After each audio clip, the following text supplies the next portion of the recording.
يشرفني أن أعرض على مسامعكم نص مشروع القانون المتضمن قانون المرور الذي تم عرضه بتاريخ 7 ديسمبر 2025 على لجنة النقل والمواصلات والاتصالات السلكية واللاسلكية، ومناقشته بتاريخ 16 ديسمبر 2025 والتصويت عليه بتاريخ 24 ديسمبر 25، حيث يندرج مشروع القانون في إطار تعزيز الترسانة القانونية في مجال السلامة المرورية بهدف تحديد وتنظيم قواعد حركة المرور عبر الطرق ويضمن سلامة وأمن مستعمليها.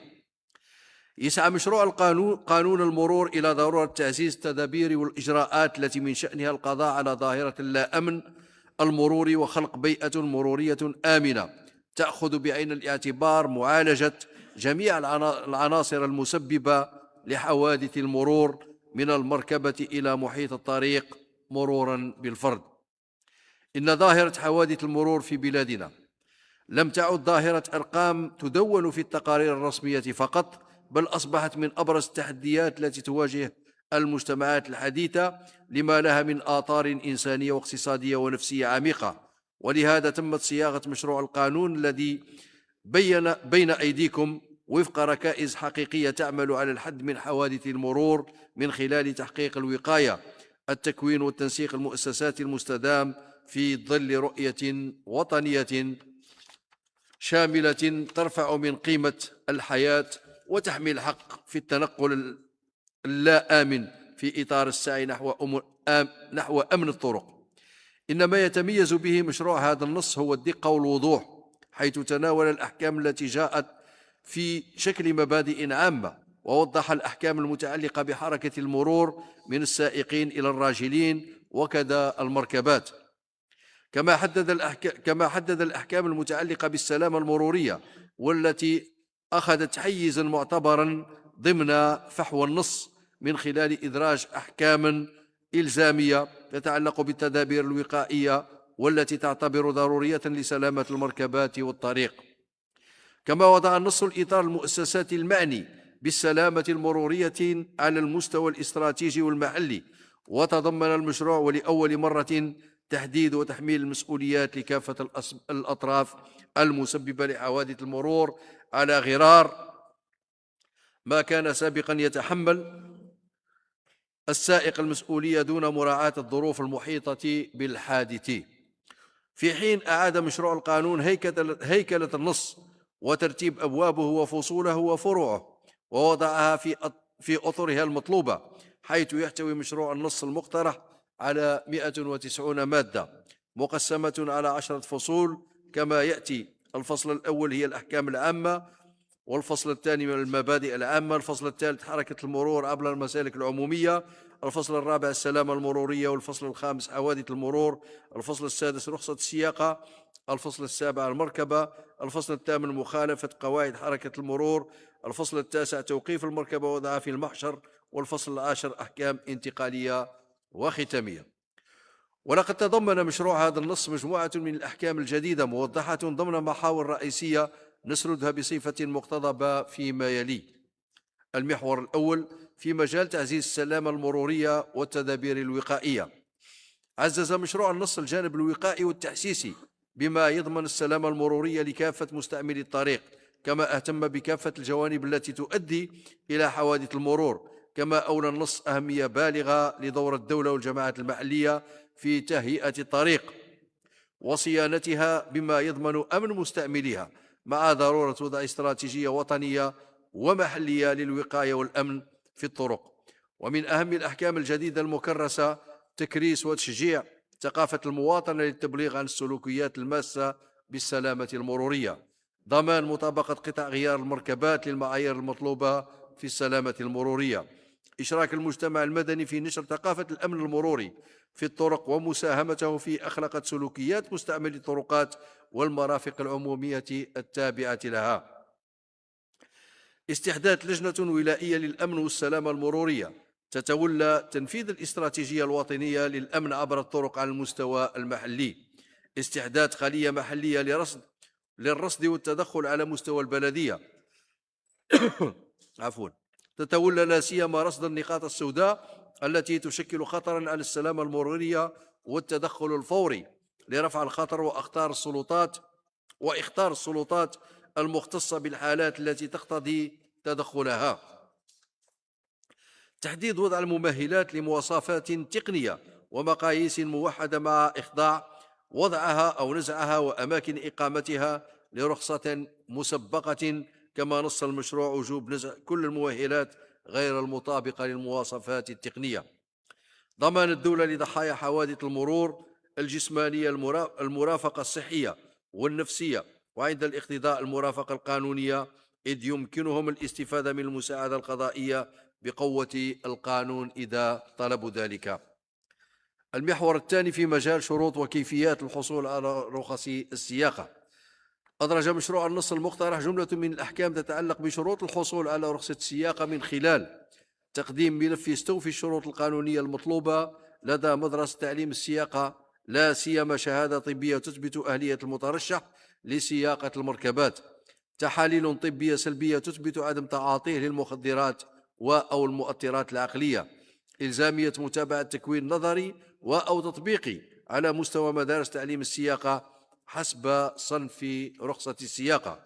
كما يلزم مشروع النص في أحكامه إلى إخضاع سائق المركبات لفحص طبي دوري إجباري، يشمل أيضا الكشف عن تعاطي المخدرات أو المؤثرات العقلية، كما يمكن إخضاعهم إلى الفحص الفجائي. المحور الثالث في مجال السياقة المهنية. تضمن كذلك هذا المشروع فيما يتعلق بممارسة أنشطة النقل عبر الطرق، لا سيما النقل الجماعي للأشخاص، النقل المدرسي، النقل بواسطة سيارات الأجرة، نقل البضائع، ونقل المواد الخطرة. إدراج أحكام متعلقة بشروط توظيف سائق المركبات تتمثل في الحصول على شهادة الكفاءة المهنية المخصصة لصنف النشاط المطلوب، شهادة طبية تثبت قدرتهم البدنية والعقلية لممارسة هذه الأنشطة، تقديم تحاليل طبية تثبت عدم تعاطيهم للمخدرات أو المؤثرات العقلية. كما أخضعت أحكام النص سائق المركبات في إطار ممارسة نشاطهم إلى فحوصات دورية وفحوصات فجائية للتأكد من عدم تعاطيهم للمخدرات أو المؤثرات العقلية، ولضمان قيادة آمنة لسائق المركبات في إطار ممارسة نشاطهم، لا سيما فيما يتعلق بالسياقة لمسافات طويلة. تم تكريس أحكام ضابطة تتمثل في احترام مدة السياقة واحترام مدة الراحة كذلك. هذا ومن خلال النص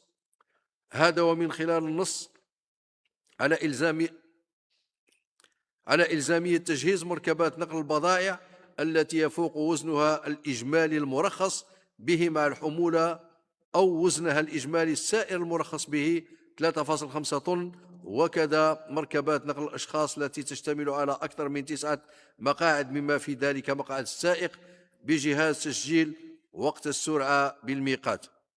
يسمح بالمراقبة البعدية أو الكرونوتاكيغراف، يسمح بالمراقبة البعدية للسرعة المطبقة وأوقات السياقة والاستراحة، وكذا المسافة المقطوعة في وقت معين أو بأي جهاز آخر يحل محله عند وضعها في السير. المحور الرابع في مجال الرقابة الأمنية. تضمن مشروع النص أحكاما تتعلق بمجال الرقابة الأمنية، منها بالخصوص تزويد أعوان المراقبة التابعة لأجهزة الأمن بمعدات تكنولوجية للدفع الإلكتروني للمخالفات، أجهزة الكشف عن تعاطي المخدرات والمؤثرات العقلية، أجهزة مراقبة وزن الحمولة عند نقاط المراقبة الأمنية من خلال وضع محطات الوزن في الطرق مزودة بأداة ثابتة أو متحركة تسمح بالقيام بوزن المركبات لمراقبة مدى مطابقة المركبات للمقاييس المتعلقة بالوزن الإجمالي المرخص به، مع الحمولة والوزن الإجمالي السائر المرخص به والحمولة المحورية، وتكون محطة الوزن في الطريق ثابتة أو محطة الوزن في الطريق متنقلة. المحور الخامس اعتماد أعوان محلفين لمراقبة المركبات والتحقيق في حوادث المرور. أدرج ضمن مشروع النص أحكاما تقضي بإلزام كل من المراقبين التقنيين لدى وكالات المراقبة التقنية للمركبات وخبراء المناجم والخبراء المعتمدين في مجال مراقبة ومطابقة المركبات من تأدية اليمين القانونية أمام المحكمة التي يقع في دائرة اختصاصها الإقليمي مقر عملهم. تجريم تسليم محاضر للمراقبة التقنية أو محاضر لمراقبة المطابقة ثبت أنها لم تدون فيها إحدى العيوب الموجودة في المركبة المعاينة طبقا للتنظيم المعمول به، أو أنها تتضمن وقائع غير صحيحة ماديا. هذا الإجراء من شأنه تعزيز وتثمين دور المراقبة التقنية للمركبات ومراقبة مطابقتها ورفع روح المسؤولية للقائمين عليها. المحور السادس في مجال إجراءات معاينة الجرائم. يحدد المشروع الإجراءات المتبعة لمعاينة المخالفات والآجال المرتبطة بها والآثار الناجمة عنها، كما ينص على إمكانية إثبات الجرائم المذكورة في هذا القانون باستعمال أجهزة تقنية آلية التشغيل حتى في حالة عدم وجود العون المؤهل في مكان ارتكاب المخالفة، إذا كان بالإمكان معاينة الجريمة بهذه الوسائل، وكذا الإجراءات المتبعة من طرف ضبط وأعوان الشرطة القضائية لوضع المركبات في المحشر وكيفية رفع ذلك. المحور السابع في مجال المسؤولية المدنية والمسؤولية الجزائية. تم في هذا الإطار توسيع دائرة تحميل المسؤولية المدنية والمسؤولية الجزائية إلى عدة أطراف قد تكون متسببة بطريقة مباشرة أو غير مباشرة في حوادث المرور، وهذا إذا ثبت تورطهم فيها.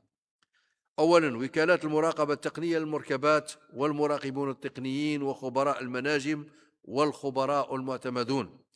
معاقبة كل من يسلم أو يأمر بتسليم محضر للمراقبة التقنية أو محضر مراقبة المطابقة، سواء كان المراقب التقني للمركبات أو صاحب وكالة للمراقبة التقنية للمركبات أو خبير المناجم أو الخبير المعتمد أو شخص آخر لم تدون فيه إحدى العيوب الموجودة في المركبة المعاينة، أو أنه يتضمن وقائع غير صحيحة ماديا، مع تشديد العقوبة التي قد تصل إلى 7 سنوات حبس حسب النتائج المترتب عنها إذا تسبب ذلك في حادث مرور أدى إلى جرح أو وفاة عدة أشخاص.